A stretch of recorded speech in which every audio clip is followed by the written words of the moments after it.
Assalamu alaikum wa rahmatullahi wa barakatuh. Respected brothers and sisters, in the last episode, we were discussing coping mechanisms in a difficult marriage. My name is Barrister Zulaiha Yusuf.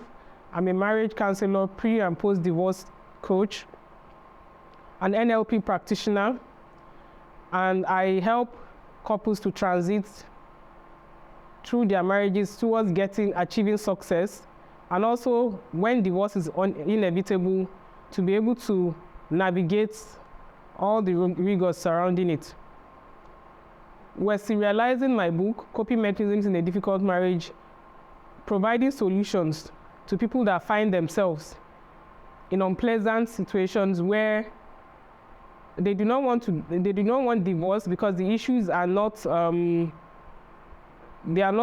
issues of abuse, violence, or toxic marriage, but maybe issues of compatibility and such, where they do not know how to navigate around it. So I always put a caveat to this, when I'm talking about my book, that it is not for marriages where there is need for expert professional help, where there is threat to life, where there is violence or abuse of any form. So I outlined the 20 mechanisms of coping in a difficult marriage, and the very first one, which is the most important, is intention, to renew your marital intention. And with that, I'll ask you first, what was your intention for getting married? At this point of your life, it is obvious that you cannot continue the way things are. You have probably said to yourself, enough is enough. I deserve to be happy, and going forward, I want to live a satisfying and deeply fulfilling life. In order to do that, you need to start on a clean slate. Of course, you are not going to get married again. You will marry your spouse all over again, but you need to renew your intention again, because in Islam, intention is the first and foremost in any act that we want to do. And we know that marriage is an act of ibadah. The Prophet ﷺ, our best example, has told us that marriage is half of your faith. And so for something as heavy as this in your life, which is marriage, you will need to have the proper intention. Otherwise, it will be an exercise in futility. All your efforts, sacrifices, and hard work will be an exercise in futility. And so I ask you, what was your reason for getting married? Was it because at the time you got married, all of your friends and colleagues and classmates were getting married? Was it because you wanted to fulfill half of your deen? Was it for the sake of Allah? Was it because you had a terrible family situation in your own house that you just wanted to get out of? And so you were looking for somebody to just take you out of whatever situation you were facing at home, either in terms of a sore relationship with your parents or poverty or whatever it is. Was that your reason for getting married, just to escape whatever you were running away from? Was it because of family pressure, that you had reached a certain age and your family were pressurizing you to bring a spouse home? Or because you had sexual feelings that you wanted to fulfill in a halal way, or you just wanted to have children? You craved to be a mother or a father, and you just felt, let me marry for the sake of children. Whatever your reasons were, whether they were right or wrong, you will need to renew that intention. You may have married for the right reasons and still end up in a very difficult marriage. You may have married for the wrong reasons and then found happiness and fulfillment. The issue is that when you're having problems and you want to renew and start on a clean slate, you have to go back to Allah, because of course He's your creator, He's the creator. He's the person that owns the manual with which we should live our lives. And so you go back to Him and put it before Him that I'd like to start to renew my marital intention. Oh Allah, I'm dedicating my marriage as a service to You. And this is it. Your marriage can be your way to enter Jannah. Whether it was good all through, bad all through, good and bad, sometimes rough, sometimes, it can be your means of entering Jannah.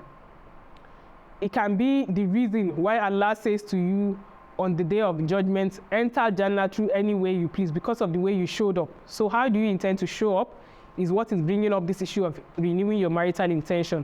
That from now forward, Ya Allah, I'm renewing my marital intention, that I'm dedicating it as a service to You. So please guide me on how well to do it, how best to do it. And you will find happiness in every step of the way. Every step of the way, you are going to find happiness going forward, bi-iznillah. So what are you willing to put up to achieve your goal? If, for instance, you started university or you started higher education or whatever educational pursuit, and you told yourself, I intend to graduate with a first class, What are you willing to put up in order to, of course, you will have to sometimes have sleepless nights. You will have to develop a reading strategy that will keep you on top of your game. Or you decide to start a business or whatever it is with your professional calling. If you intend from the beginning, your intention from the beginning was to be at the top of your game, to be the very best in that field of expertise, then of course you know that you have to put in the work and do a lot. Many of us go to marriage passively. We are husbands, we are wives, but we take our roles very passively. Okay, yes, you do the work. If you're a man, you do the work, you come back home, you are bringing the daily bread, and so it doesn't matter how you behave, your character doesn't matter. You feel that just because you are doing the most important part, that's all. Or you are a wife and you think, okay, well, I've born the children I'm supposed to bear, I'm supposed to take care of the home, I'm doing all that, and then you just forget about all the other aspects that make marriage more fulfilling for both parties. So if you have made that intention, you know that you cannot be passive again. Everything, faith is an action word. Showing up well in marriage also requires action. So when you have made the right intention, it will make it easy for you to do all those things that you're supposed to do. There are some habits that you may have had that are detrimental to your marriage. You will have to drop them. And there are some habits that you refused or you are yet to cultivate because you just felt like you couldn't go through all that stress. You will have to start to cultivate those habits now. So that is what renewing your marital intention. It means starting everything on a clean slate. What are you willing to put up to achieve your goal of being happily married? Not just being married, but being happily married. How do you intend to keep up and maintain the marriage after you have achieved your goal? So you have to do some introspection. Introspection means deep thinking inside. This one is not an external event now. It's something that you do within yourself to sit down and analyze yourself, your life, your habits, and things like that. Everything we do is for a reason. What makes us different from other creatures is the fact that everything a Muslim does is for a reason. Because Allah says in the Quran, وَمَا خَلَقْتُ الْجِنَّ وَالْإِنسَ إِلَّا لِيَعْبُدُونَ. I have not created mankind and jinn except that they should worship me. And this worship permeates every aspect of our lives. When you are eating, sleeping, walking, talking, everything you do is with the intention to worship Allah. So everything we do is for a reason. We don't do things just like that, just for fun. We do things because we want to please Allah in some way. So having the right intention for our actions can make the difference between having a successful and a non-successful life. Even motivational speakers will tell you to always reconnect back to your why. The big WHY. Why are you doing whatever it is you are doing? Those that have succeeded in business had a very strong why. Maybe they wanted to be rich and to help poor people and to build charitable organizations. Maybe they wanted to bring a new invention to humanity. Maybe they wanted to do whatever it is they wanted to do. They were successful because they had a very big why. So you need to reconnect back to your why. So as you take steps to better your life, you start on a clean state and be intentional. We need to be intentional. We don't just pass through life like that, passively. We have to do it in a very intentional way, in a very strategic way in everything we do. So if for instance, if I'm to do that introspection for myself, why did I marry?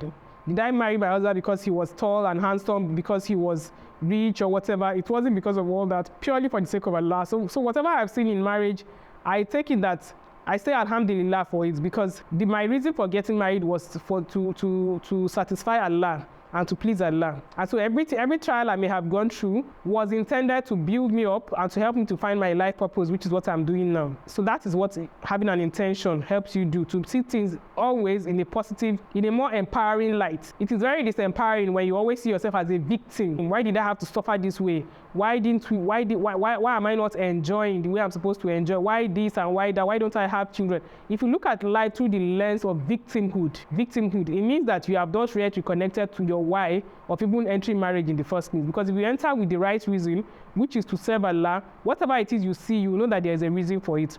And this is what I tell people. Your pain can turn to your purpose. Whatever pain you have experienced in the past, even though you are now willing to change to make it better now, realize that pain was not in futility. There is a reason for it. So you turn into your purpose. So you need to think deeply and put in mind a clear destination. What will a happy marriage look like to you? Will it be when you and your spouse can comfortably talk about your desires, your plans, your future, when you can project and see yourselves where we will be in 5 years' time, where you can plan together your finances. Is it when you, your husband and your children, or you and your wife can sit comfortably with your children and just have a happy time? Is it when, whatever it is, put in mind a clear destination. What does a happy marriage entail? You may need to even write it down. You will know that you have reached where you want to be when so and so things begin to manifest. Maybe when he confides in you more, when he spends more time. So you will need to know exactly what you want, where you want to be, how you intend to get there.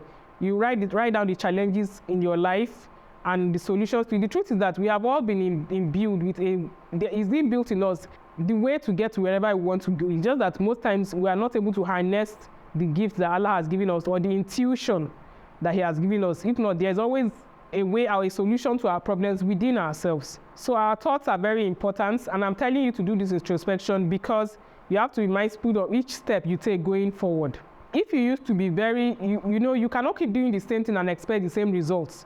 If you used to be quarrelsome, abusive, if you are the kind of person that will always flare up at the slightest thing, you will need to now measure your words, because words are important. You need to measure reactions to issues. If you used to always cry whenever there was an altercation, you may need to change all those things. This is what your introspection helps you do. It helps you to calm down, analyze every step you take, every word you utter.